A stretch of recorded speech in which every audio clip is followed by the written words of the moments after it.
Lakers natalo sa Nuggets sa Game 1 dahil dito. So natalo nga ang Los Angeles Lakers sa Game 1 ang serye nga sa first round matchup nila nga ng Denver Nuggets. Lumamang nga ang Lakers ng 12 points sa second quarter pero unti-unti nga rin itong hinabol ng Nuggets at tuluyan nga silang tinalo.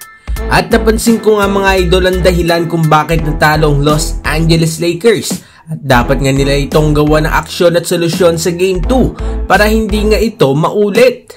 Yan nga yung paggamit ng Lakers kay Rui Hachimura bilang defender nga ni Nikola Jokic.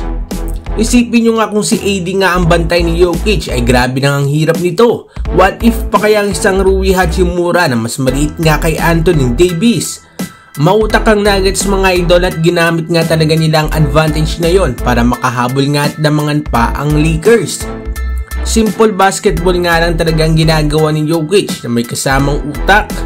Popostehan nga itong si Rui at kapag walang nag-help defense ay dediretso nga yan ni Jokic sa basket na mahirap nga para kay Rui na mapigilan.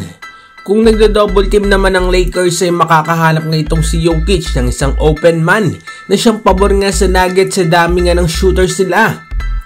Isa pa nga ginagawa ni Jokic ay ang 2-man game niya kina Murray or MPJ sa labas.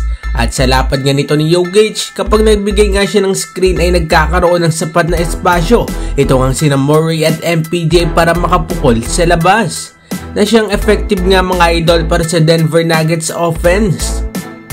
Basic basketball pero mahirap pigilan. Isa pa nga ay ang chemistry ni Jokic at Aaron Gordon nga sa paint area. Kapag naiiwanan nga ni Jokic ang bantay niya papunta sa paint area at may sumalubong nga sa kanyang isa ay matik nga na open nga si Gordon sa ilalim. Rason nga para ibato na lang ni Jokic ang bola for an alley-oop. Ganun nga kautak mga idol ang Denver Nuggets at lalo na nga itong si Nikola Jokic. At kung patuloy nga na si Rui ang gagamitin ng Lakers sa pandepensa kay Jokic ay i-scorean nga lang yan at makakaharap nga ng paraan si Jokic.